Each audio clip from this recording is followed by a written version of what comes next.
भ्यो नमः। योऽन्तः प्रविश्य मम वाचमिमां प्रसुप्तां सञ्जीवयत्यखिलशक्तिधरस्वधाम्ना अन्यांश्च हस्तचरणश्रवणत्वगादीन् प्राणान्नमो भगवते पुरुषाय तुभ्यं। नरसिंहोऽखिलाज्ञानमतध्वान्तदिवाकरः जयति अमितसज्ञानसुखशक्तिपयोनिधिः। सत्यं विधातुं निजभृत्यभाषितं व्याप्तिं च भूतेष्वखिलेषु चात्मनः आदर्शदाद्यद्भुतरूपमुद्वहन् स्तंभे सभायां न मृगं न मानुषं। ಶ್ರೀ ಗುರುಭ್ಯೋ ನಮಃ. ಪರಮ ಪವಿತ್ರವಾದ ಸ್ವಯಂ ವ್ಯಕ್ತ ಕ್ಷೇತ್ರ, ಕಾರ್ಪರ ಕ್ಷೇತ್ರ, ಸುಂದರವಾದ ಒಳ್ಳೆಯ ಪರಿಸರ, ಕೃಷ್ಣಾ ನದಿಯ ತಟ, ವಿಶೇಷವಾಗಿ ಚಾತುರ್ಮಾಸ್ಯದ ಕಾಲ, ಅದರಲ್ಲಿಯೂ ಪರ್ವಕಾಲ ಅಧಿಕ ಮಾಸ. ಇಂತಹ ಅಧಿಕ ಮಾಸದಲ್ಲಿ ನಾವು ಭಗವಂತನ ದರ್ಶನ ಮಾಡಿಕೊಂಡು ಭಗವಂತನ ಮಹಿಮೆಯನ್ನು ನಾವು ಕೇಳಿ ಧನ್ಯರಾಗಬೇಕು. ಅದರಂತೆ ಶಾಸ್ತ್ರದಲ್ಲಿ ಹೇಳದಂತೆ ನಾವು ನಡೆಯಬೇಕು. ಅಂದಾಗ ಮಾತ್ರ ನಮ್ಮ ಜನ್ಮ ಸಾರ್ಥಕವಾಗ್ತದೆ. ಯಾಕೆ ಅಂದರೆ ಅನ್ಯಕ್ಷೇತ್ರೇ ಕೃತಂ ಪಾಪಂ ಪುಣ್ಯಕ್ಷೇತ್ರೇ ವಿನಶ್ಯತಿ, ಪುಣ್ಯಕ್ಷೇತ್ರೇ ಕೃತಂ ಪಾಪಂ ವಜ್ರಲೇಪೋ ಭವಿಷ್ಯತಿ. ನಾವೆಲ್ಲ ಮನೆಯಲ್ಲಿ ಅನೇಕ ಪಾಪಗಳನ್ನು ಮಾಡಿರ್ತೇವೆ, ಅಥವಾ ಓಡಾಡುವಾಗ ಎಲ್ಲೆಲ್ಲೋ ತಿರುಗಾಡುವಾಗ ಅನೇಕ ಪಾಪಗಳನ್ನು ಮಾಡಿರ್ತೇವೆ. ಆ ಮಾಡಿದ ಪಾಪಗಳನ್ನು ಪುಣ್ಯಕ್ಷೇತ್ರೇ ವಿನಶ್ಯತಿ.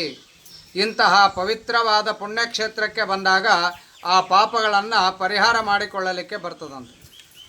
ತಿರುಪತಿ, ರಾಮೇಶ್ವರ, ಉಡುಪಿ, ಕೊಪ್ಪರ ಹೀಗೆ ಅನೇಕ ಪುಣ್ಯಕ್ಷೇತ್ರಗಳಲ್ಲಿ ಹೋಗಿ ಸ್ನಾನ ಮಾಡಿ ಭಗವಂತನ ದರ್ಶನ ಮಾಡಿಕೊಂಡು ಭಗವಂತನ ಮಹಿಮೆಯನ್ನು ನಾವು ಕೇಳಿದಾಗ ನಿಜವಾಗಿ ಪಾಪಗಳನ್ನು ಪರಿಹಾರ ಮಾಡಿಕೊಂಡು ನಾವು ಪುನೀತರಾಗ್ತೇವೆ.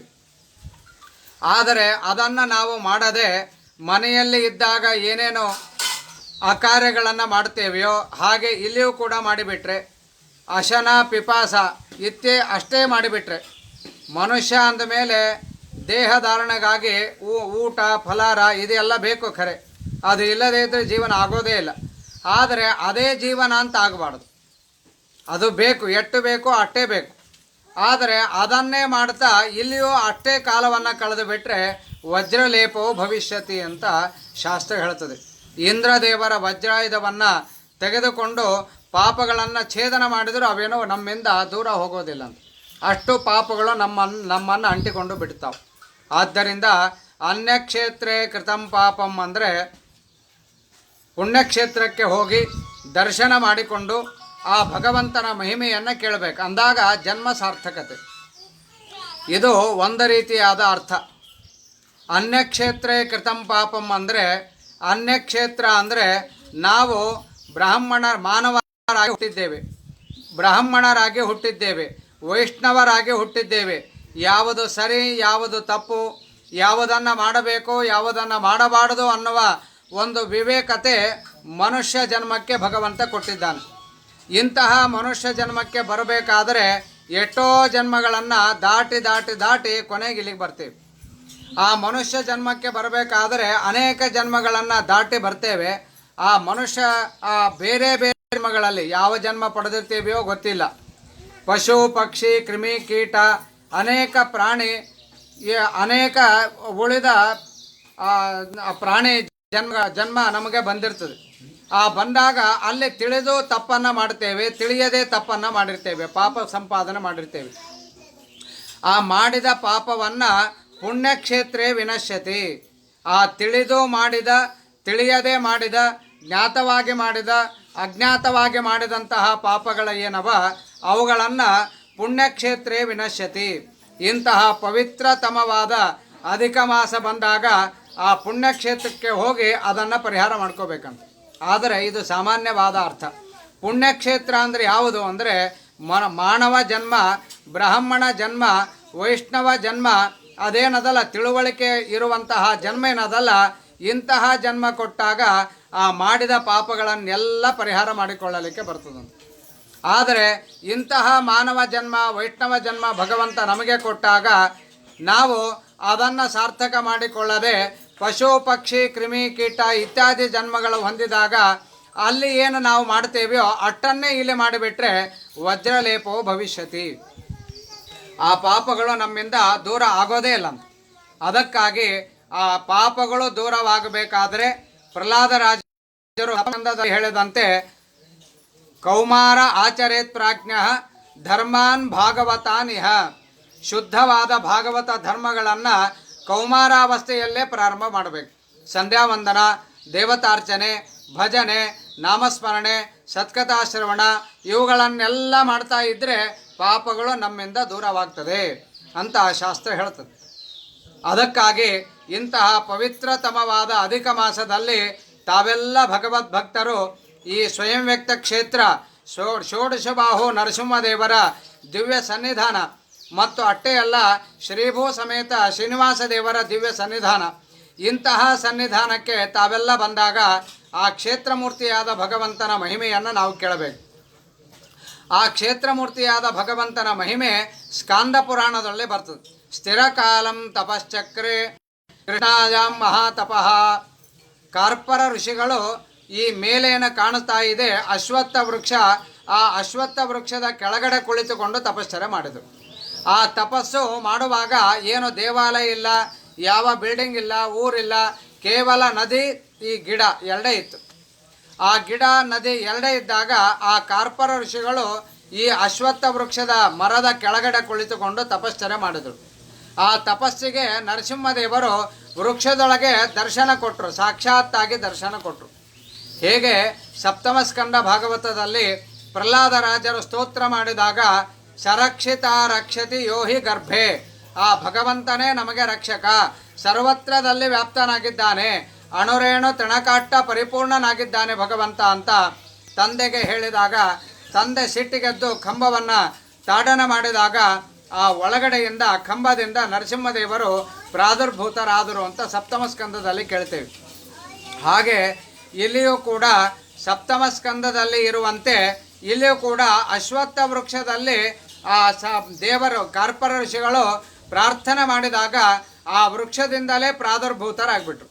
ಕಂಬದಿಂದ ಹೇಗೆ ಬಂದರೋ ಹಾಗೆ ವೃಕ್ಷದಿಂದ ಇಲ್ಲಿಗೆ ಬಂದಿದ್ದಾರೆ. ಕಾರ್ಪರ ಋಷಿಗಳಿಗೆ ಅನುಗ್ರಹ ಮಾಡೋದಕ್ಕಾಗಿ ಬಂದು ಆ ಕಾರ್ಪರ ಋಷಿಗಳನ್ನು ಕೇಳಿದ್ರಂತೆ, ಬಹುದಿನಗಳ ಕಾಲ ತಪಶ್ಚರ್ಯ ಮಾಡ್ತಾ ಇದ್ದಿ, ನಿನ್ನ ಅಪೇಕ್ಷೆ ಏನದ ಅಂತ ಕೇಳಿದ್ರಂತೆ. ಆವಾಗ ಕಾರ್ಪರ ಋಷಿಗಳಂತಾರೆ, ನಾನೇನಾದರೂ ಕೇಳಿಬಿಟ್ಟೆ ಅಂದರೆ ನೀ ಕೊಡ್ತಿ, ಕೊಟ್ಟಾಗ ನನಗೇನು ಅನ್ನಿಸ್ತದ, ಇನ್ನೊಂದು ಸ್ವಲ್ಪ ಕೇಳಬೇಕು ಅನ್ನಿಸ್ತದೆ, ಅದನ್ನು ಕೊಟ್ಟಾಗ ತೃಪ್ತಿ ಆಗಂಗಿಲ್ಲ, ಮತ್ತೆ ಕೇಳಬೇಕು ಅನ್ನಿಸ್ತದೆ. ಹೀಗೆ ಮನುಷ್ಯನ ಸ್ವಭಾವ ಆಶಾಬುದ್ಧಿ, ಈ ಆಶಾಬುದ್ಧಿ ಹೋಗೋದೇ ಇಲ್ಲ.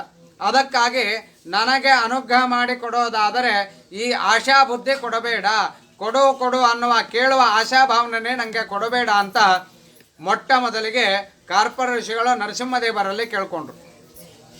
ನಂತರದಲ್ಲಿ ಸಪ್ತಮ ಸ್ಕಂದ ಭಾಗವತದಲ್ಲಿ ಪ್ರಹ್ಲಾದರಾಜರು ಸಾಕ್ಷಾತ್ ನರಸಿಂಹದೇವರ ದರ್ಶನ ಆದಾಗ ನರಸಿಂಹದೇವರನ್ನು ಪ್ರಹ್ಲಾದರಾಜರು ಇದೇ ರೀತಿಯಾಗಿ ಕೇಳ್ಕೊಂಡರು. ನರಸಿಂಹದೇವರು ಕೇಳಿದ್ರು, ನಿಂಗೇನು ಬೇಕಪ್ಪ ಕೇಳು ಅಂತ. ಆವಾಗ ಪ್ರಹ್ಲಾದರಾಜರು ಅಂದಾರೆ, ನನಗೆ ಕೇಳುವ ಆಶಾಭಾವನೆ ಬೇಡ, ಯಶ ಆಶಿಷ ಆಶಾಸ್ತೆ. ಯಾರು ನಾನು ಸ್ತೋತ್ರ ಮಾಡಿದೆ ನೀ ವರ ಕೊಟ್ಟಿ ಅಂದರೆ ಇದೊಂದು ವ್ಯಾಪಾರ, ಬಿಸ್ನೆಸ್ ಆಗಿಬಿಡ್ತದೆ. ಅದಕ್ಕಾಗಿ ಇಂತಹ ವ್ಯಾಪಾರ ಬುದ್ಧಿ ನನಗೆ ಕೊಡಬೇಡ ಅಂತ ಭಾಗವತದಲ್ಲಿ ಕೇಳ್ಕೊಂಡರು ಪ್ರಹ್ಲಾದರಾಜರು. ಹಾಗೆ ಇಲ್ಲಿಯೂ ಕೂಡ ಕಾರ್ಪರ ಋಷಿಗಳು ಈ ರೀತಿಯಾಗಿ ಕೇಳಿಕೊಂಡಾಗ ನರಸಿಂಹದೇವರು ತಥಾಸ್ತು ಅಂತ ಅಭಯ ಪ್ರದಾನ ಮಾಡಿದರು. ಕೇಳುವ ಆಶಾಭಾವನೆ ನನಗೆ ಕೊಡಬೇಡ ಅಂದಾಗ ತಥಾಸ್ತು ಅಂತ ಅಭಯ ಪ್ರದಾನ ಮಾಡಿದರು. ನಂತರದಲ್ಲಿ ಕಾರ್ಪರ ಋಷಿಗಳು ನರಸಿಂಹದೇವರಲ್ಲಿ ಒಂದು ಪ್ರಾರ್ಥನೆ ಮಾಡಿದರಂತೆ, ನನಗೆ ಹೆಂಗೆ ವೃಕ್ಷದೊಳಗೆ ನಿಂತು ದರ್ಶನ ಕೊಟ್ಟು ಅನುಗ್ರಹ ಮಾಡಿದಿರಿ, ಅದೇ ಪ್ರಕಾರ ಯಾವಾಗಲೂ ಈ ವೃಕ್ಷದೊಳಗೆ ನಿಮ್ಮ ಸನ್ನಿಧಾನ ಇರಬೇಕು. ಇದು ವೃಕ್ಷರೂಪಿ ನರಸಿಂಹ ಅಂತಲೇ ಜಗತ್ ಪ್ರಸಿದ್ಧ ಆಗಬೇಕು. ಬಂದ ಭಕ್ತಾದಿಗಳ ಅಪೇಕ್ಷೆಯನ್ನು ಪೂರ್ಣ ಮಾಡಬೇಕು ಅಂತ ಕಾರ್ಪರ ಋಷಿಗಳು ನರಸಿಂಹದೇವರಲ್ಲಿ ಎಲ್ಲ ಭಕ್ತರ ಪರವಾಗಿ ಅವತ್ತು ಪ್ರಾರ್ಥನೆ ಮಾಡಿದರಂತೆ. ಆ ಪ್ರಾರ್ಥನೆಗೆ ಹೋಗೊಟ್ಟು ನರಸಿಂಹದೇವರು ಅವತ್ತಿನಿಂದ ಆರಂಭ ಮಾಡಿಕೊಂಡು ಅದ್ಯಾಪಿ ಇವತ್ತಿನ ತನಕ ಈ ವೃಕ್ಷದೊಳಗೆ ಸನ್ನಿಧಾನ ಇದೆ. ವೃಕ್ಷದೊಳಗೆ ವಿಶೇಷ ಸನ್ನಿಧಾನ. ಉಳಿದ ಕ್ಷೇತ್ರಗಳಲ್ಲಿ ತೊರವಿ, ಶುರುಪಾಲಿ ಇತ್ಯಾದಿಗಳಲ್ಲಿರುವಂತೆ ಪ್ರತಿಮಾ ಇಲ್ಲ. ನಮ್ಮಲ್ಲಿ ವೃಕ್ಷನೇ ದೇವರು, ಅಂದರೆ ವೃಕ್ಷನೇ ದೇವರಲ್ಲ, ವೃಕ್ಷದೊಳಗ ಭಗವಂತನ ವಿಶಿಷ್ಟವಾದ ಸನ್ನಿಧಾನ ಇದೆ. ಭಗವಂತನೇ ನಾನು ಇಲ್ಲಿರ್ತೀನಿ ಅಂತ ಹೇಳ್ಕೊಂಡು ಬಂದಿದ್ದ. ಆ ವೃಕ್ಷಾಂತರ್ಗತನಾದ ಭಗವಂತ ನರಸಿಂಹದೇವರು ಅದ್ಯಾಪಿ ಇವತ್ತಿಗೂ ಅಲ್ಲಿ ಸನ್ನಿಧಾನ ಇಟ್ಟು ಬಂದ ಭಕ್ತಾದಿಗಳ ಅಪೇಕ್ಷೆಯನ್ನು ಪೂರ್ಣ ಮಾಡ್ತಾರೆ ಅಂತ ಆ ಕಾರ್ಪರ ಋಷಿಗಳು ಆ ಸ್ಕಂದ ಪ್ರಾಣದಲ್ಲಿ ಹೇಳದಂತೆ ನಮಗೆ ಸೂಚನೆ ಮಾಡ್ತಾ ಇದ್ದಾರೆ. ನಂತರದಲ್ಲಿ ಕಾರ್ಪರ ಋಷಿಗಳು ಆ ನದಿ ಕೃಷ್ಣಾ ಪ್ರವಾಹ ಬರುವಾಗ ದಂಡೆಯಲ್ಲೇ ಕುಳಿತಿದ್ರು. ಕೃಷ್ಣಾ ಪ್ರವಾಹ ಬಂದಾಗ ಅವರು ನೀರಿನಲ್ಲೇ ಹೋಗ್ಬಿಟ್ರು. ಅವರು ಕೂತ ಜಾಗದೊಳಗೆ ಲಿಂಗ ಉದ್ಭವ ಆಗ್ಯದ. ಅಂದರೆ ಕಾರ್ಪರ ಋಷಿಗಳಿಗೆ ನರಸಿಂಹದೇವರು ಅನುಗ್ರಹ ಮಾಡ್ಯಾರ ಅಂದರೆ ಇದರೇನು ಸಂಕೇತ ಅಂದರೆ ಕಾರ್ಪರ ಋಷಿಗಳು ರುದ್ರಾಂಶರು. ರುದ್ರಾಂತರ್ಗತನಾದ ಲಕ್ಷ್ಮೀ ನರಸಿಂಹನ ಉಪಾಸನೆಯನ್ನು ಅವರು ಮಾಡಿದರು. ಅದಕ್ಕಾಗಿ ಆ ನರಸಿಂಹದೇವರು ಆ ರೀತಿಯಾಗಿ ಅನುಗ್ರಹ ಮಾಡಿದರು ಅಂತ ನಾವು ಈ ರೀತಿಯಾಗಿ ತಿಳ್ಕೊಂಡ್ರೆ ತಪ್ಪಾಗಲಿಕ್ಕೇನಿಲ್ಲ, ತಪ್ಪು ಆಗೋದೇ ಇಲ್ಲ. ನಂತರದಲ್ಲಿ ಇಲ್ಲಿ ದೇವರಿದ್ದಾನ ಅನ್ನೋದು ಕೇವಲ ಕಾರ್ಪರ ಋಷಿಗಳಿಗೆ ಅಷ್ಟೇ ಗೊತ್ತಾಯಿತು. ಆದರೆ ಉಳಿದವರಿಗೆ ಗೊತ್ತೇ ಆಗಲಿಲ್ಲ, ಪ್ರಸಿದ್ಧನೇ ಆಗಲಿಲ್ಲ. ಪ್ರಸಿದ್ಧಿ ಅಂದರೆ ಯಾರಿಗೂ ಗೊತ್ತೇ ಆಗಲಿಲ್ಲ. ಇದೆಲ್ಲ ಜಂಗಲ್, ಅಡವಿ ಇದು. ಅದಕ್ಕಾಗಿ ಈ ಊರಿಂದ 4 ಕಿಲೋಮೀಟರ್ ಕುರ್ಕಿಹಳ್ಳಿ ಅಂತ ಒಂದು ಹಳ್ಳಿ. ಆ ಹಳ್ಳಿಯಲ್ಲಿ 4 ಜನ ನಮ್ಮ ಮನೆತನ. ಆ 4 ಜನರಲ್ಲಿ ಒಬ್ಬರು ನಾರಾಯಣಾಚಾರು ಅಂತ ಅವ್ರ ಹೆಸರು. ಅವರಿಗೆ ಹಳ್ಳಿ ಭಾಷೆಯೊಳಗೆ ನಾರಪ್ಪಯ್ಯ ಅಂತ ಕರಿತಾ ಇದ್ರು. ಆ ನಾರಪ್ಪಯ್ಯನವರು ಮನೆಯೊಳಗೆ ಒಂದು ರೀತಿಯಲ್ಲಿ ಅವಧೂತರಾಗಿದ್ದರು. ಅವಧೂತ ಅಂದರೆ ನಿಮಗೆ ತಿಳಿಯಲಿಕ್ಕೆ ಹೇಳ್ತೇನೆ ಅಷ್ಟೇ, ಶಾಸ್ತ್ರದಲ್ಲಿ ಭಾಳಷ್ಟು ಹೇಳಿದ್ದಾರೆ. ಆದರೆ ಅವಧೂತ ಅಂದರೆ ನಂಗೆ ಹಸಿವೆ ಆಗ್ಯದ, ಊಟಕ್ಕೆ ಕೊಡ್ರಿ ಅಂತ ಇಷ್ಟು ಕೇಳ್ತಿದ್ದಿಲ್ಲ ಅಂತ. ಏನು ದೇವರು ಕೊಡ್ತಾನ ಅದನ್ನು ಸ್ವೀಕಾರ ಮಾಡೋದು. ಇಲ್ಲ ಇವತ್ತು ಏಕಾದಶಿ ಅಂತ ತಿಳ್ಕೋಬೇಕು. ಆ ರೀತಿಯಲ್ಲಿ ದೇವರ ಉಪಾಸನೆಯನ್ನು ಮಾಡುವಂತಹ ಮಹಾನ್ ವ್ಯಕ್ತಿ, ಮಹಾನ್ ಸಾಧಕ, ಮಹಾಪರಮ ಭಗವದ್ಭಕ್ತ, ಭಾಗವತೋತ್ತಮ ಅಂದರೆ ನಾರಪ್ಪಯ್ಯನವರು. ಅಂತಹ ನಾರಪ್ಪಯ್ಯನವರು ಮನೆಯೊಳಗೆ ಆ ರೀತಿಯಾಗಿರುವಾಗ ಇವನೇನು ಉಪಯೋಗ ಇಲ್ಲ, ನಿಷ್ಪ್ರಯೋಜನ ವ್ಯಕ್ತಿ ಅಂತ ಹೇಳಿ ಮನೆಯೊಳಗೆ ಅತಿಗೆಂದರು ನದಿಯೊಳಗೆ ದಬ್ಬಿ ಬಿಟ್ರಂತ, ಎಲ್ಲಾದರೂ ಹೋಗಲಿ ಅಂತ. ಆವಾಗ ಅವರು ಚೆನ್ನಾಗಿ ಈಜಾಡ್ತಾ ಇದೇ ದಂಡಿಗೆ ಬಂದು ತಲುಪಿದರು. ಮನೆಗೆ ಹೋಗಬಾರ್ದು ಅಂತ ಮನೆ ಮೇಲೆ ವೈರಾಗ್ಯ ತಾಳಿದರು. ಆ ಮನೆಗೆ ಹೋಗಬಾರ್ದು, ಆತ್ಮಹತ್ಯೆ ಮಾಡಿಕೊಳ್ಳಬಾರ್ದು, ಯಾಕೆ ಪಾಪ. ಹಾಗಾದರೆ ಆತ್ಮೋದ್ಧಾರಕ್ಕೆ ಏನು ಮಾಡಬೇಕು ಅಂತ ಮನಸ ಎಲ್ಲಾದರೂ ತೀರ್ಥಕ್ಷೇತ್ರಕ್ಕೆ ಹೋಗಬೇಕು ಅಂತ ನಿರ್ಧಾರ ಮಾಡಿ ನಡಿತಾ ತಿರುಪತಿಗೆ ಹೋದ್ರಂತ. ಎಷ್ಟೋ ದಿನಗಳ ಕಾಲ ನಡೀತಾ ಹೋದಾಗ ಕೊನೆಯ ದಿನ ಮುಟ್ಟಿದ್ರು ತಿರುಪತಿ. ಅಲ್ಲಿ ಮುಟ್ಟಬೇಕಾದರೆ ಸಾಯಂಕಾಲ ಸೂರ್ಯಾಸ್ತ ಸಮಯ ಆಗಿತ್ತು. ಸೂರ್ಯಾಸ್ತ ಸಮಯದೊಳಗೆ ಕಪಿಲ ತೀರ್ಥದಲ್ಲಿ ಸ್ನಾನ ಮಾಡಿ ಬೆಟ್ಟ ಹತ್ತಿ ದೇವರ ದರ್ಶನಕ್ಕೆ ಹೋಗೋಣ ಅಂದರೆ ದೇವರ ದರ್ಶನ ಅಪರಾಹ್ನ ಕಾಲ ಆಗಿಬಿಡ್ತದೆ. ಮಧ್ಯರಾತ್ರಿ 1-2 ಗಂಟೆ ಆಗ್ತದೆ. ಆವಾಗ ದೇವರ ದರ್ಶನ ಮಾಡೋದು ಸರಿಯಲ್ಲ ಅಂತ ಹೇಳಿ ಇವಾಗಿನಟ್ಟ ಅನುಕೂಲತೆ ಅವಾಗ ಇದ್ದಿದ್ದಿಲ್ಲ. ಅದಕ್ಕಾಗಿ ಇವಾಗ ಬೇಡ, ಮಲ್ಕೊಂಡ್ಬಿಡೋಣ, ಬೆಳಗಾದ ಮೇಲೆ ಹೋಗೋಣ ಅಂತ ಹೇಳಿ ಮಲ್ಕೊಂಡ್ರು. ಬೆಳಗ್ಗೆ 5 ಗಂಟೆ ಆಯಿತು. 5 ಗಂಟೆ ಆದ ಮೇಲೆ ಬೆಳಗ್ಗೆ ಎದ್ದು ಕಪಿಲ ತೀರ್ಥದಲ್ಲಿ ಸ್ನಾನ ಮಾಡಿ ನಂತರದಲ್ಲಿ ಬೆಟ್ಟಕ್ಕೆ ಪೂಜೆ ಮಾಡಿ ಇನ್ನೇನು ಬೆಟ್ಟ ಹತ್ತಬೇಕು ಅನ್ನುವಾಗ ಕಣ್ಣೇ ಹೋಗ್ಬಿಟ್ಟು ಅಂತವ್ರಿಗೆ. ಬಹಳ ದುಃಖ ಆಯ್ತು ಅವ್ರಿಗೆ. ನಾನು ಊರೊಳಗಿದ್ದರೆ ಸಂಸಾರ ತಾಪತ್ರಯ ಅಂತ ಹೇಳಿ ನನ್ನನ್ನು ಹೊರಗೆ ಹಾಕಿದರು. ಅದಕ್ಕಾಗಿ ಮನೆ ಬೇಡ ಅಂತ ಹೇಳಿ ದೇವ್ರ ಹತ್ರ ಬಂದರೆ ದೇವರ ಕಣ್ಣು ಕಳೆದ್ಬಿಟ್ಟ. ಏನು ಮಾಡೋದು?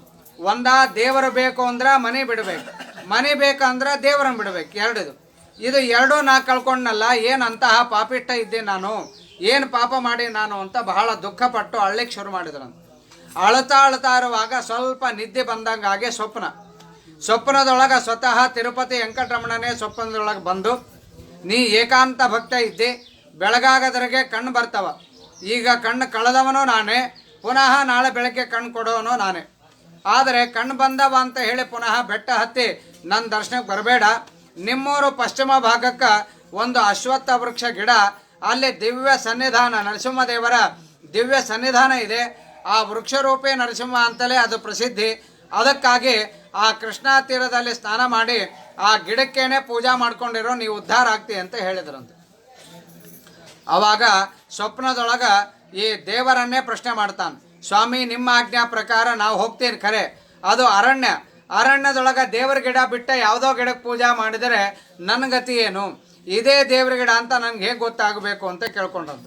ಅವಾಗ ಯೋಗ್ಯ ಪ್ರಶ್ನೆ ಮಾಡಿದೀಯಪ್ಪ ಅಂತ ಹೇಳಿ ಭಗವಂತ ಶ್ರೀನಿವಾಸ ದೇವರು ತಿರುಪತಿ ತಿಮ್ಮಪ್ಪ ಸಂತೋಷಗೊಂಡು ಒಂದು ಉಪಾಯವನ್ನು ಹೇಳಿದ. ಏನು ಉಪಾಯ ಅಂದರೆ, ನೀನು ನಾಳೆ ಪ್ರಾತಃ ಕಾಲದಲ್ಲಿ ಸ್ನಾನ ಮಾಡಿ ಇಲ್ಲೇ ಬೆಟ್ಟಕ್ಕೆ ಫಲ ಸಮರ್ಪಣೆ ಮಾಡಿಕೊಂಡು ನೀನು ನಡೆದು ಬಿಡು, ಹಿಂತಿರುಗಿ ನೋಡಬೇಡ. ನಿನ್ನ ಹಿಂದ ನಾನೇ ಗೆಲ್ಲ ಅಂತ ಆಕಳ ರೂಪದಿಂದ ಬರ್ತೇನೆ ಶಬ್ದ ಮಾಡ್ತಾ. ನಾ ಗೆಲ್ಲ ಅಂತ ಶಬ್ದ ಆಯಿತು ಅಂದರೆ ನಾ ಬಂದೇನೆ ಅಂತ ನೀ ತಿಳ್ಕೊ, ಹಿಂತಿರುಗಿ ನೋಡಬೇಡ. ನಿಮ್ಮೂರಿಗೆ ಬಂದಾಕ್ಷಣಕ್ಕೇನೆ ಆ ಗಿಡಕ್ಕೆ ದಬ ಅಂತ ಹಾಲಿನ ಅಭಿಷೇಕ ಆಗ್ತದೆ, ಕ್ಷೀರಾಭಿಷೇಕ ಆಗ್ತದೆ. ಯಾವ ಗಿಡಕ್ಕೆ ಧಾರಾಕಾರ ಕ್ಷೀರಾಭಿಷೇಕ ಆಗ್ತದೋ ಅದೇ ದೇವರ ಗಿಡ ಅಂತ ತಿಳ್ಕೊ ಅಂತ ದೇವರು ಸೂಚನೆ ಮಾಡಿದರು. ಅದೇ ಪ್ರಕಾರ ಕಾರ್ಪರ ನಾರಪ್ಪಯ್ಯನವರು ಅಲ್ಲಿ ಬೆಳಗಾಯಿತು, ಬೆಟ್ಟಕ್ಕೆ ಫಲ ಸಮರ್ಪಣೆ ಮಾಡಿಕೊಂಡ್ರು, ನಡೀತಾನೆ ಬರ್ಲಿಕತ್ತಾರ. ಹಿಂದ ಶ್ರೀನಿವಾಸ ಹಾಗೂ ಪದ್ಮಾವತಿ 2 ಆಕಳುಗಳು ಬರ್ತಾ ಇವೆ. ಇಲ್ಲಿವರೆಗೆ ಬಂದಾದ ಮೇಲೆ 2 ಆಕಳು ಬಂತು. ಆದರೆ ಮಾರ್ಗ ಆ ಕುರುಕೆಹಳ್ಳಿ ಅವರೇನು ಸ್ವಗ್ರಾಮ ಇತ್ತಲ್ಲ, ಅವರ ಆ ಗ್ರಾಮದ ಮೂಲಕವಾಗಿಯೇ ಈ ಊರಿಗೆ ಬರಬೇಕು. ಆ ತಮ್ಮ ಗ್ರಾಮದ ಮೇಲೆ ಬರುವಾಗ ಆ ನಾರಪ್ಪಯ್ಯನವರಿಗೆ ಸ್ವಲ್ಪ ಅಭಿಮಾನ ಹುಟ್ಟಿತು. ಇದು ನಮ್ಮ ಊರು, ಇಲ್ಲಿ ನಮ್ಮ ಮನೆ ಇದೆ, ನಮ್ಮ ಬಂಧುಗಳಿದ್ದಾರೆ ಅಂತ ಅಭಿಮಾನದಿಂದಾಗಿ ಸ್ವಲ್ಪ ಹಿಂತಿರುಗಿದರಂತೆ. ಆ ಹಿಂತಿರುಗಿದಾಗ ಒಂದು ಆಕಳು ಅಲ್ಲೇ ಅದೃಶ್ಯ ಆಯಿತು. ದೊಡ್ಡ ಬಂಡೆಗೆ ಒಡಮೂಡ್ಯಾನ ಶ್ರೀನಿವಾಸ ದೇವರು. ಇನ್ನೊಂದು ಆಕಳು ಇಲ್ಲಿವರೆಗೆ ಬಂತು. ಬಂದಾಗ ಈ ಗಿಡಕ್ಕೆ ಅಭಿಷೇಕ ಆಯಿತು, ಇದೇ ದೇವ್ರ ಗಿಡ ಅಂತ ಗೊತ್ತಾಯಿತು. ದಬ ಅಂತ ಹಾಲಿನ ಅಭಿಷೇಕ ಆಯಿತು. ಸ್ವಪ್ನದೊಳಗೆ ಹೇಳಿದರು, ನಾನು ಬಂದ ಮೇಲೆ ಆ ಗಿಡಕ್ಕೆ ಅಭಿಷೇಕ ಮಾಡ್ತೀನಿ ಅಂತ. ಅದೇ ಪ್ರಕಾರ ಈ ಗಿಡ ಇಲ್ಲಿವರೆಗೆ ಬಂದಾದ ಮೇಲೆ ಈ ಗಿಡಕ್ಕೆ ಅಭಿಷೇಕ ಆಯಿತು, ಇದೇ ದೇವರ ಗಿಡ ಅಂತ ಗೊತ್ತಾಯಿತು. ನಂತರದಲ್ಲಿ ಸ್ನಾನ ಮಾಡಿದರು, ಪೂಜಾ ಮಾಡಿದರು, ಅವರೇ ಮೊದಲನೇ ಅರ್ಚಕರು. ಆ ಪೂಜಾ ಮಾಡ್ತಾ ಇರುವಾಗ ಸ್ವಪ್ನದೊಳಗೆ ಶ್ರೀನಿವಾಸ ದೇವರು ಹೇಳಿದರು, ನಾ ಇಲ್ಲೇ ದರ್ಶನ ಕೊಡೋಲ್ಲ, ಅಲ್ಲೇ ಕೊಡ್ತೀನಿ ಅಂತ. ಆ ಪೂಜಾ ಮಾಡ್ತಾ ಇರುವಾಗ ಶಂಖಚಕ್ರ ಗದಾಧಾರಿಯಾಗಿ ತಿರುಪತಿ ತಿಮ್ಮಪ್ಪ ಇಲ್ಲಿ ಸಾಕ್ಷಾತ್ತಾಗಿ ಅವರಿಗೆ ದರ್ಶನ ಕೊಟ್ಟಾನ. ಅದಕ್ಕಾಗೇನೆ ನಾವಾಗಲಿ ಅರ್ಚಕರಾಗಲಿ ಕೊಪ್ಪರ ಲಕ್ಷ್ಮೀ ನರಸಿಂಹದೇವರ ಭಕ್ತರಾಗಲಿ ತಿರುಪತಿಗೆ ಡೈರೆಕ್ಟಾಗಿ ನಾವೇ ಹೋಗಂಗಿಲ್ಲ. ಯಾಕೆಂದರೆ ಇನ್ನೊಬ್ಬರ ಮೂಲಕವಾಗಿ, ಸ್ವಾಮಿಗಳ ಗುರುಗಳ ಮೂಲಕವಾಗಿ, ಬಂಧುಗಳ ಮೂಲಕವಾಗಿ ಹೋಗ್ಬೋದು. ದೇವರನ್ನು ನೋಡಬಾರ್ದು ಅಂತ ಯಾವ ಶಾಸ್ತ್ರ ಹೇಳಿಲ್ಲ. ದೇವರು ನಮ್ಮ ಊರಿಗೆ ಬಂದಾಗ ಇಲ್ಲಿ ಬಿಟ್ಟು ಅಲ್ಲಿ ಹೋಗಬಾರ್ದು ಅನ್ನುವ ನೇಮ ತೋರಿಸೋದಕ್ಕಾಗಿ ಆ ರೀತಿಯಾಗಿ ಹೇಳಿದ್ದಾರಷ್ಟೆ. ನಂತರದಲ್ಲಿ ಶ್ರೀನಿವಾಸ ದೇವರು ಆ ನಾರಪ್ಪಯ್ಯನವರಿಗೆ ಸ್ವಪ್ನದೊಳಗೆ ಹೇಳಿದ್ರಂತೆ, ನಾನು ಆಕಳ ರೂಪದಿಂದ ಬಂದೆ, ಆ ನಂತರದಲ್ಲಿ ನಿನಗೆ ದರ್ಶನ ಕೊಟ್ಟೆ, ಆದರೆ ಮುಂದೆ ಬರುವ ಎಲ್ಲ ಭಕ್ತಾದಿಗಳಿಗೂ ನನ್ನ ದರ್ಶನ ಆಗಬೇಕು, ಅವರಿಗೆ ನರಸಿಂಹದೇವರ ದರ್ಶನದ ಜೊತೆಗೆ ನನ್ನ ದರ್ಶನ ಆಗಬೇಕು, ಅದಕ್ಕಾಗಿ ನನ್ನ ಪ್ರತಿಮಾ ನದಿಯೊಳಗದ ತನ್ನ ಪ್ರತಿಷ್ಠಾ ಮಾಡ್ರಿ ಅಂತ ದೇವರು ಸೂಚನೆ ಮಾಡಿದ್ರಂತೆ. ಆ ಪ್ರಕಾರ ಸ್ಥಳ ಸಹಿತ ತೋರಿಸಿದ್ರು. ಆ ಸ್ಥಳದಲ್ಲಿ ತೆಗೆದು ನೋಡಿದಾಗ ಸುಂದರ ಪ್ರತಿಮಾ, ಹೇಗೆ ತಿರುಪತಿಯೊಳಗ ಭಗವಂತ ಶಿಲಾರೂಪದಿಂದ ನಿಂತಿದ್ದಾನೆ, ಅಲ್ಲಿ ಎಷ್ಟು ಮಹತ್ವ ಇದೆಯೋ ಹಾಗೆ ಇಲ್ಲಿಯೂ ಕೂಡ ಯಾರೋ ಪ್ರತಿಮಾ ಕೆತ್ತಿ ಪ್ರತಿಷ್ಠಾ ಮಾಡಿದ್ದಲ್ಲ, ನಾನೇ ಇಲ್ಲಿದ್ದೇನೆ, ನನ್ನ ಪ್ರತಿಮೆಯನ್ನು ತಂದು ಪ್ರತಿಷ್ಠಾ ಮಾಡ್ರಿ ಅಂತ ಸ್ವತಃ ಶ್ರೀನಿವಾಸ ದೇವರೇ ಹೇಳಿದ್ದಾರೆ. ಆದ್ದರಿಂದ ಶ್ರೀನಿವಾಸ ದೇವರು ಸ್ವಯಂ ವ್ಯಕ್ತವಾಗಿಯೇ ಇಲ್ಲಿ ಸನ್ನಿಹಿತರಾಗಿದ್ದಾರೆ. ನಂತರದಲ್ಲಿ ಆ ನಾರಪ್ಪಯ್ಯನವರು ದಿನಾಲು ತ್ರಿಕಾಲ ಪೂಜಾ ಮಾಡ್ತಾ ಇದ್ರು, ಪ್ರಾತಃ ಕಾಲ, ಮಧ್ಯಾಹ್ನ ಕಾಲ, ಸಾಯಂಕಾಲ. ಆ ತ್ರಿಕಾಲ ಪೂಜಾ ಮಾಡ್ತಾ ಇರುವಾಗ ಒಂದು ಸಲ ಏನಾಯಿತು ಅಂದರೆ ಆ ಗಿಡ ಒಣಗೋಯ್ತು. ಆ ಅಶ್ವತ್ಥ ವೃಕ್ಷ ಮರ ಒಣಗಿ ಹೋದ ಮೇಲೆ ಆ ಒಂದೊಂದು ಟೊಂಗಿ ಕೆಳಗಡೆ ಬಿದ್ದರೆ ಒಂದೊಂದು ಸಾಲಿಗ್ರಾಮ ಅಂದವು. ಸುಮಾರಾಗಿ ಗಿಡದೊಳಗೆ ಎಷ್ಟು ಟೊಂಗಿ ಅವ ಅಂತ ಯಾರು ಎಣಿಸಿಲ್ಲ. ನಾವು ಬೆಳಗ್ಗೆನ ಪೂಜಾ ಮಾಡೀವಿ, ಅವೆಲ್ಲ ಗಿಡದಾಗಿಂದ ಬಂದ ಸಾಲಿಗ್ರಾಮನೇ. ನಂತರದಲ್ಲಿ ಕೊನೆಗೆ ಬಡ್ಡೆ ಮಾತ್ರ ಉಳಿತು. ಆ ಬಡ್ಡೆ ಸ್ಫೋಟ್ ಆಗಿ ಷೋಡಶಬಾಹು ನರಸಿಂಹ ಸಾಲಿಗ್ರಾಮ ಕೊನೆಗೆ ಬಂತು. ವೈಶಾಖ ಬಹುಳ ದ್ವಾದಶಿ ಸಾಯಂಕಾಲ ನಂತರದಲ್ಲಿ ಬಂತು. ಮೇಲೆ ಫೋಟೋದಲ್ಲಿ ನಾವು ನೋಡ್ತೀವಲ್ಲ, ಷೋಡಶಬಾಹು ಈ ಕಡೆ ಎಂಟಗೈ, ಈ ಕಡೆ ಎಂಟಗೈ, ಹಿರಣ್ಯಕಶ್ಯಪನ ಸಂಹಾರ, ಶಂಖ, ಚಕ್ರ, ಕಿರೀಟ ಇಷ್ಟೆಲ್ಲ ಆಕಾರ ಉಳ್ಳದ್ದು. ತ್ರಿವಿಕ್ರಮ ಪಂಡಿತಾಚಾರ್ಯರು ಆ ನರಸಿಂಹ ಸ್ತುತಿಯಲ್ಲೇ ಹೇಳ್ತಾರೆ, ಹರಿಧರಮಸಿಕೇಟೌ ಚಾಪಬಾಣೌ ಗದಾಂಸನ್ ಮುಸಲಮಪಿ ಕಪಾಲಂ ಚಾಂಕುಶಂ ಪಾಶಶೂಲಂ. 16 ಕೈಯಲ್ಲಿ ಒಂದೊಂದು ಆಯುಧ ಹಿಡಿದುಕೊಂಡು ಭಗವಂತ ಇದ್ದಾನೆ ಅಂತ ಅವರು ಸ್ತೋತ್ರ ಮಾಡ್ಯಾರ. ಆದರೆ ಆ ಸ್ತೋತ್ರ ನಿದರ್ಶನ ದೃಷ್ಟಾಂತ ನೋಡಬೇಕು ಅಂತ ನಮ್ಮ ಕೊಪ್ಪರ ಕ್ಷೇತ್ರದಲ್ಲಿ ಗಿಡದೊಳಗೆ ಬಂದ ಸ್ವಯಂ ವ್ಯಕ್ತ ಷೋಡಶಬಾಹು ನರಸಿಂಹದೇವರನ್ನು ಆ ಶ್ಲೋಕಕ್ಕೂ ಇದಕ್ಕೂ ಒಂದೇ ಅನ್ವಯ ಕರೆಕ್ಟ್ ಆಗ್ತದೆ. ನಂತರದಲ್ಲಿ ಅರ್ಚಕರಿಗೆ ಒಂದು ರೀತಿ ಸಂತೋಷ, ಒಂದು ರೀತಿ ದುಃಖ. ಯಾಕೆ ಅಂದರೆ ದೇವರು ಶಿಲಾರೂಪದಿಂದ ಬಂದಾನ ಅಂತ ಹೇಳಿ ಸಂತೋಷ. ಆದರೆ ಸ್ಕಾಂದ ಪುರಾಣದೊಳಗೆ ವೃಕ್ಷ ಮಹಿಮಾ ಬರ್ತದೆ. ಆ ವೃಕ್ಷನೇ ಹೋಯ್ತಲ್ಲ ಅಂತ ದುಃಖ. ಮುಂದೆ ಬಂದವರು ಏನು ಹೇಳಬೇಕು ಅಂತ. ಆವಾಗ ನರಸಿಂಹದೇವರು ಸ್ವಪ್ನದೊಳಗೆ ಬಂದು ಸೂಚನೆ ಮಾಡ್ತಾ ಇದ್ದಾರೆ, ಈ ನೀ ಏನು ಅಟ್ಟ ದುಃಖ ಪಡೋ ಕಾರಣ ಇಲ್ಲ. ಈ ಗಿಡ ಶಾಲಿಗ್ರಾಮ ಬಂದ ಗಿಡ ಏನದಲ್ಲ, ಆ ಗಿಡದ ಮಧ್ಯಭಾಗದಲ್ಲಿ ಇನ್ನೊಂದು ಗಿಡ ಉದ್ಭವ ಆಗ್ತದೆ. ಆ ಗಿಡನೇ ಕೊನೆವರೆಗೂ ಉಳಿತದ ಅಂತ ಹೇಳಿ ಸೂಚನೆ ಮಾಡಿದರು. ದಿನಾಲು ನಿತ್ಯ ಪೂಜಾಕ್ಕೆ ನಿಮ್ಗೆ ಎಷ್ಟು ಬೇಕೋ ಅಷ್ಟು ಶಾಲಿಗ್ರಾಮ ಇಟ್ಕೊಳ್ರಿ, ಉಳಿದ್ವೆಲ್ಲ ಆ ವೃಕ್ಷದೊಳಗೆ ಹಾಕಿಬಿಡ್ರಿ. ಆ ನಂತರದಲ್ಲಿ ನಿತ್ಯ ವೃಕ್ಷಕ್ಕೆ ಪೂಜಾ ಮಾಡಿದರೆ ಆ ಶಾಲಿಗ್ರಾಮ ಎಲ್ಲಕ್ಕೂ ಪೂಜೆ ಆದಂಗೆ ಆಗ್ತದೆ ಅಂತ ಸ್ವತಃ ನರಸಿಂಹದೇವರೇ ಸೂಚನೆ ಮಾಡಿದ್ದಕ್ಕಾಗಿ ಆ ರೀತಿಯಾಗಿ ಕಟ್ಟಿ ನಾವು ಪೂಜಾ ಮಾಡ್ತಾ ಇದ್ದೀವಿ. ನಾವೇನು ಅಲಂಕಾರ ಮಾಡಬೇಕಾದಾಗ ಮಡಿ ಉಡಿಸಿ ಅಲಂಕಾರ ಏನು ಮಾಡ್ತೀವಿ, ಅದು ವೃಕ್ಷರೂಪಿ ನರಸಿಂಹ. ಕವಚ ಹಾಕಿ ನಡುವ ಷೋಡಶಬಾಹು ನರಸಿಂಹ ಶಾಲಿಗ್ರಾಮ ಏನದ ಅದಕ್ಕೂ ಅಲಂಕಾರ ಮಾಡ್ತೀವಿ. ಹಾಗಾಗಿ ವೃಕ್ಷರೂಪಿ ನರಸಿಂಹ, ಶಾಲಿಗ್ರಾಮ ರೂಪಿ ನರಸಿಂಹ, ಆ ಕಡೆಗೆ ಶ್ರೀಭೂ ಸಮೇತ ಶ್ರೀನಿವಾಸ ದೇವರು, ಇಷ್ಟು ಒಳಗಡೆ ಇರೋದು. ಸ್ವಯಂ ವ್ಯಕ್ತ ಕೇಶವದೇವರಿದ್ದಾರೆ. ನಂತರದಲ್ಲಿ ಗುಡಿ ಇದ್ದಿದ್ದಿಲ್ಲ. 3 ಸ್ವಯಂ ವ್ಯಕ್ತ ಪ್ರತಿಮೆಗಳು ಒಳಗೆ, ಗುಡಿ ಇದ್ದಿದ್ದಿಲ್ಲ, ದೇವಾಲಯ ಇದ್ದಿದ್ದಿಲ್ಲ. ಬಿಜಾಪುರ ಆದಿಲಶಾಹಿ ನದಿ ಆಚೆ ಬಂದಿದ್ದ. ಅವನದೇನೋ ಕೆಲಸಕ್ಕಾಗಿ ಬಂದಿದ್ದ. ಕೆಲಸ ಮುಗಿಸಿಕೊಂಡು ಊರಿಗೆ ಹೋಗುವಾಗ ದಿನಾಲೂ ನರಸಿಂಹದೇವರು ಅವನ ಸ್ವಪ್ನದೊಳಗೆ ಹೋಗಿ ಈ ಸೀನರಿ ತೋರಿಸ್ತಾ ಇದ್ದ. ಅಶ್ವತ್ಥ ವೃಕ್ಷ ಒಳಗಡೆ ಮಾಡಿಕೊಂಡು ನೀ ಗುಡಿ ಕಟ್ಸು, ನಿಂಗೆ ಸಂತಾನ ಆಗ್ತದೆ ಅಂತ ಹೇಳ್ತಿದ್ರಂತ. 1 ಸಲ 2 ಸಲ ಹೇಳಿದ್ರು ಅವನೇನು ಲಕ್ಷ್ಯಕ್ಕೆ ತೆಗೆದುಕೊಂಡಿದ್ದಿಲ್ಲ. ಅವನಿಗೆ ಭಯ ತೋರಿಸಿದರು. ಕೊನೆಗೆ ಭಯಭೀತನಾಗಿ ಆ ಬಿಜಾಪುರ ಆದಿಲಶಾಹಿ ಇಲ್ಲಿಗೆ ಬಂದು ಈ ಸೀನರಿಯನ್ನು ನೋಡಿದ. ದಿನಾಲು ರಾತ್ರಿ ದೇವರೇ ತೋರಿಸ್ತಾ ಇದ್ದಾನೆ ಅಂತ ತಿಳ್ಕೊಂಡು ಆನೆ, ಒಂಟೆ, ಕುದುರೆ ಅನೇಕ ಕಾಲಾಳಗಳನ್ನು ಇಲ್ಲಿ ಇಟ್ಟು 1 ವರ್ಷದೊಳಗೆ ಮಜಬೂತಾಗಿ ಗುಡಿ ಕಟ್ಟಾನ. ನದಿಯಿಂದ ಫೌಂಡೇಶನ್ ಹಾಕಿ 3 ಸ್ಟೆಪ್ ಹಾಕಿ ಕೃಷ್ಣಾ ಪ್ರವಾಹ, ಎಟ್ಟೇ ಕೃಷ್ಣಾ ಪ್ರವಾಹ ಬಂದರೂ ಕೂಡ ಈ ಗುಡಿಗೆ ಏನೂ ಧಕ್ಕೆ ಆಗಬಾರ್ದು, ಆ ರೀತಿಯಾಗಿ ಗುಡಿ ಕಟ್ಟಿದ್ದಾನೆ. ಮೊನ್ನೆ 2009ನೇ ಇಸವಿ ಮಂತ್ರಾಲಯ ಫ್ಲಡ್ ಬಂತು. ಅದೇ ರೀತಿಯಾಗಿ ಇಲ್ಲಿಯೂ ಕೂಡ ಕೃಷ್ಣ ಪ್ರವಾಹ ಬಂತು, ಮಹಾಪ್ರವಾಹ.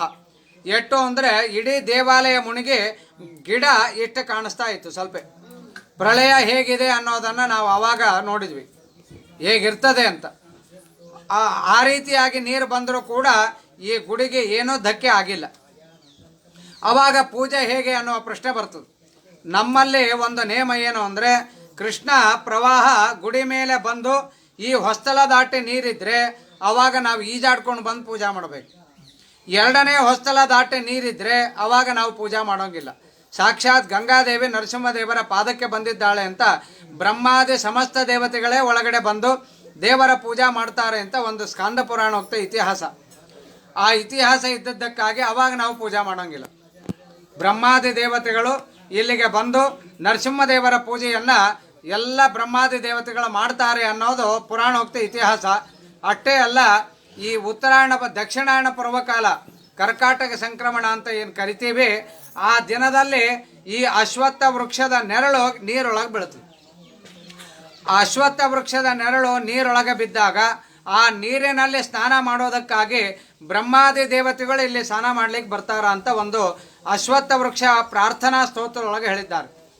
ಏನದು ವಿಶೇಷ ಏನು ಅಂದರೆ, ಆ ತೀರ್ಥ ಅಶ್ವತ್ಥ ವೃಕ್ಷ ಛಾಯಾ ಉದಕದಲ್ಲಿ ಸ್ನಾನ ಮಾಡಿದರೆ ಏನು ಫಲ ಅಂದರೆ, ಪ್ರಯಾಗ ಸಮಂ ತೀರ್ಥಂ, ಕಾಶಿ ಗಯಾ ಪ್ರಯಾಗ ಅಂತ ಏನದಲ್ಲ, ಪ್ರಯಾಗಕ್ಕೆ ಹೋಗಿ ಸಂಗಮ ಸ್ನಾನ, ಗಂಗಾ ಯಮುನಾ ಸರಸ್ವತಿ ಸಂಗಮ ಸ್ನಾನ ಮಾಡಿದರೆ ಏನು ಫಲ ಬರಬೇಕೋ ಆ ಫಲ ಕುಳಿತಲ್ಲೇ ನಮಗೆ ಕೊಪ್ಪರ ಕ್ಷೇತ್ರದಲ್ಲಿ ಅಶ್ವತ್ಥ ವೃಕ್ಷ ಛಾಯಾ ಉದಕದಲ್ಲಿ ಸ್ನಾನ ಮಾಡಿದರೆ ಬರ್ತದೆ ಅಂತ ಪುರಾಣೋಕ್ತ ಇತಿಹಾಸ. ಆದ್ದರಿಂದ ಬ್ರಹ್ಮಾದಿ ದೇವತೆಗಳು ಆ ನಿಟ್ಟಿನಲ್ಲಿ ಬಂದು ನರಸಿಂಹ ಸ್ನಾನ ಮಾಡಿ ದೇವರ ಪೂಜೆ ಮಾಡ್ತಾರೆ. ಒಳಗಡೆ ಗಂಗಾ ಪ್ರವೇಶ ಆದಾಗಲೂ ನರಸಿಂಹದೇವರ ಪೂಜೆಯನ್ನು ಬ್ರಹ್ಮಾದಿ ದೇವತೆಗಳು ಮಾಡ್ತಾರೆ ಅಂತ ಇತಿಹಾಸ. ಹೇಗೆ ತಿರುಪತಿ ಕ್ಷೇತ್ರದಲ್ಲಿ ಮುಕ್ಕೋಟಿ ದ್ವಾದಶಿ ದಿನ ಬ್ರಹ್ಮಾದಿ ದೇವತೆಗಳು ಸ್ವಾಮಿ ಪುಷ್ಕರಣಿ ತೀರ್ಥದಲ್ಲಿ ನಾನು ಸ್ನಾನ ಮಾಡಬೇಕು ಅಂತ ಬರ್ತಾರಲ್ಲ, ಹಾಗೆ ಇಲ್ಲಿಯೂ ಕೂಡ ಬರ್ತಾರೆ ಅಂತ ಒಂದು ಪುರಾಣೋಕ್ತಿ ಇತಿಹಾಸ. ಆದ್ದರಿಂದ ಈ ಕ್ಷೇತ್ರಕ್ಕೆ ತಾವು ಬಂದರೆ ತಿರುಪತಿಗೆ ಹೋದಷ್ಟೇ ಫಲ. ಸ್ವಯಂ ನರಸಿಂಹದೇವರಿದ್ದಾರೆ ಮತ್ತು ಸ್ವಯಂ ಶ್ರೀನಿವಾಸ ದೇವರು ಗೋರೂಪದಿಂದ ಬಂದಿದ್ದಾರೆ, ಪ್ರತಿಮಾ ರೂಪದಲ್ಲಿ ಇಲ್ಲಿ ಸನ್ನಿಹಿತರಾಗಿದ್ದಾರೆ. ಆದ್ದರಿಂದ ಈ ಕ್ಷೇತ್ರಕ್ಕೆ ಬಂದರೆ ತಿರುಪತಿಗೆ ಹೋದಷ್ಟೇ ಫಲ ಮತ್ತು ನರಸಿಂಹ ಕ್ಷೇತ್ರ ಅಂತೂ ಸರಿ. ಆ ತಿರುಪತಿ ಶ್ರೀನಿವಾಸ ಇಲ್ಲಿಗೆ ಬಂದಿದ್ದಾನೆ ಅನ್ನೋದಕ್ಕಾಗಿ ನವರಾತ್ರಿ ದಿನದಲ್ಲಿ ದಸರಾ ಉತ್ಸವ ಬ್ರಹ್ಮೋತ್ಸವ ಆಚರಣೆ ನಾವು ಮಾಡ್ತೀವಿ. ದಿನಾಲು ವೈಭವದಿಂದ ಗಜವಾಹನ, ಅಶ್ವವಾಹನ, ಮಯೂರವಾಹನ ಎಲ್ಲ ವಾಹನೋತ್ಸವ, ಅರ್ಚಕರ ಮನೆಯಿಂದ ದೇವರನ್ನು ಕರ್ಕೊಂಡು ಬಂದು ರಾತ್ರಿ ಎಲ್ಲ ಸ್ವಸ್ಥವಾಚನ ಇತ್ಯಾದಿಗಳನ್ನೆಲ್ಲ ಮಾಡಿದ ಮೇಲೆ ಪುನಃ ದೇವರನ್ನು ಕರ್ಕೊಂಡು ಹೋಗ್ತೀವಿ. 5 ಜನರಿಗೆ ವರ್ಣೆ ಕೊಡ್ತೇವೆ. ಭಾಗವತಾದಿಗಳ ಪಾರಾಯಣ, ತುಳಸಿ ಅರ್ಚನ, ವೈಭವದ ಕಾರ್ಯಕ್ರಮಗಳನ್ನೆಲ್ಲ ಆ ದಸರಾ ಉತ್ಸವದಲ್ಲಿ ನಾವು ಕಾಣಬಹುದು. ನಂತರದಲ್ಲಿ ಬಿಜಾಪುರ ಆದಿಲಶಾಹಿ ಇಲ್ಲಿಗೆ ಬಂದು ವರ್ಷಗಟ್ಟಲೆ ಕಾಲಾಳುಗಳನ್ನಿಟ್ಟು ಆನೆ, ಒಂಟೆ, ಕುದುರೆ ಇತ್ಯಾದಿಗಳನ್ನೆಲ್ಲ ಇಟ್ಟು ಮಜಬೂತಾಗಿ ಗುಡಿ ಕಟ್ಟಿದ, ಊರು ನಿರ್ಮಾಣ ಮಾಡಿದ. ಊರಿದ್ದಿದ್ದಿಲ್ಲ, ಊರು ನಿರ್ಮಾಣ ಮಾಡಿದ. ನಾರಪ್ಪಯ್ಯನವ್ರಿಗೆ ಕೇಳಿದ್ದಂತೆ ಇದಕ್ಕೇನು ಹೆಸರಿಡಲಿ ಅಂತ. ಆವಾಗ ನಾರಪ್ಪಯ್ಯನವ್ರು ಹೇಳ್ತಾರೆ, ಕಾರ್ಪರ ಋಷಿಗಳು ಈ ಅಶ್ವತ್ಥ ವೃಕ್ಷದ ಕೆಳಗಡೆ ಕುಳಿತುಕೊಂಡು ತಪಶ್ಚರ್ಯ ಮಾಡಿ ನರಸಿಂಹದೇವರನ್ನು ಸಾಕ್ಷಾತ್ಕಾರ ಮಾಡಿಕೊಂಡಿದ್ದಾರೆ. ಆದ್ದರಿಂದ ನರಸಿಂಹದೇವರು ಅವರ ಮೂಲಕವಾಗಿ ಎಲ್ಲ ಭಕ್ತಾದಿಗಳಿಗೂ ಅನುಗ್ರಹ ಮಾಡ್ತಾ ಇದ್ದಾರೆ. ಆದ ಕಾರಣ ಅವರ ಹೆಸರು ಉಳಿಯಬೇಕು ಅನ್ನೋದಕ್ಕಾಗಿ ಈ ಕ್ಷೇತ್ರಕ್ಕೆ ಕಾರ್ಪರ ಕ್ಷೇತ್ರ ಅಂತ ಹೆಸರಿಡ್ರಿ ಅಂತ ನಾರಪ್ಪಯ್ಯನವರು ಬಿಜಾಪುರ ಆದಿಲಶಾಹಿಗೆ ಹೇಳಿದಾಗ ಅವನು ನಾಮಕರಣ ಮಾಡಿದ್ದಾನೆ ಕಾರ್ಪರ ಕ್ಷೇತ್ರ ಅಂತ. ಅದು ರೂಢಿಯೊಳಗೆ ಕೊಪ್ಪರ ಅಂತ ಆಗ್ಯದ. ಮೂಲತಃ ಹೆಸರು ಕಾರ್ಪರ ಕ್ಷೇತ್ರ. ಇಷ್ಟು ಸಂಕ್ಷಿಪ್ತವಾದ ಪುರಾಣೋಕ್ತ ಇತಿಹಾಸ ನಾ ಹೇಳೋದು. ಮತ್ತೆ ಅನೇಕ ಪವಾಡಗಳು ಇದೆ. ಶ್ರೀಪಾದರಾಜರು, ರಘುನಾಥ ತೀರ್ಥರು ಮತ್ತು ಲಕ್ಷ್ಮೀನಾರಾಯಣ ಮುನಿಗಳು 3 ಯತಿಗಳ ಚಾತುರ್ಮಾಸ್ಯಲ್ಲಿ ಆಗಿತ್ತಂತೆ. ರಘುನಾಥ ತೀರ್ಥರು ಉತ್ತರಾದಿಮಠ ಸ್ವಾಮಿಗಳು, ವಿಭುಧೇಂದ್ರ ತೀರ್ಥರು ಮಂತ್ರಾಲಯ ಸ್ವಾಮಿಗಳವರು, ಶ್ರೀಪಾದರಾಜರು ಮುಳುಬಾಗಲ ಸ್ವಾಮಿಗಳು. ಅವರ ಮೊದಲನೇ ಹೆಸರು ಲಕ್ಷ್ಮೀನಾರಾಯಣ ಮುನಿಗಳು ಅಂತ. ಅವರ ಚಾತುರ್ಮಾಸ್ಯಲ್ಲಿ ಆಗಿತ್ತು. ಚಾತುರ್ಮಾಸ್ಯ ಅತಶ್ರೀ ಕಾರ್ಪರ ಕ್ಷೇತ್ರೇ ವಿಭುಧೇಂದ್ರೋ ಮಹಾಯಶಃ ಅಂತ ಹೇಳಿ ಆ ಇತಿಹಾಸ ಬರ್ತದೆ. ಆ 3 ಯತಿಗಳ ಚಾತುರ್ಮಾಸ್ಯ ಇಲ್ಲಿ ಆದಾಗ ವಿಭುಧೇಂದ್ರ ತೀರ್ಥರು ಲಕ್ಷ್ಮೀನಾರಾಯಣ ಮುನಿಗಳನ್ನು ಕರ್ಕೊಂಡು ಬಂದು ಇಲ್ಲಿ ಚಾತುರ್ಮಾಸ್ಯ ಮಾಡಿ ಸುಧಾ ಅನುವಾದ ಮಾಡಿಸಿದರು. ಆವಾಗ ರಘುನಾಥ ತೀರ್ಥರು ಸಂತೋಷಗೊಂಡು ಶ್ರೀಪಾದ ರಾಜ ಅಂತ ಬಿರುದು ಇದೇ ಕ್ಷೇತ್ರದಲ್ಲಿ ಕೊಟ್ಟಿದ್ದಾರೆ. ಅಲ್ಲಿವರೆಗೆ ಶ್ರೀಪಾದ ರಾಜ ಅಂತ ಹೆಸರಿದ್ದಿದ್ದಿಲ್ಲ. ಅವತ್ತಿನಿಂದ ಶ್ರೀಪಾದ ರಾಜ ಅನ್ನುವ ಬಿರುದು ರಘುನಾಥ ತೀರ್ಥರು ಲಕ್ಷ್ಮೀನಾರಾಯಣ ಮುನಿಗಳಿಗೆ, ಅರ್ಥಾತ್ ಶ್ರೀಪಾದ ರಾಜರಿಗೆ ಶ್ರೀಪಾದ ರಾಜ ಅನ್ನುವ ಬಿರುದು ಕೊಟ್ಟಿದ್ದಾರೆ. ಆ ಸಂದರ್ಭದಲ್ಲಿ ಪುರಂದರದಾಸರು ಜೀವಂತ ಕಾಲದಲ್ಲಿ ಅವಾಗಿದ್ದರಂತೆ.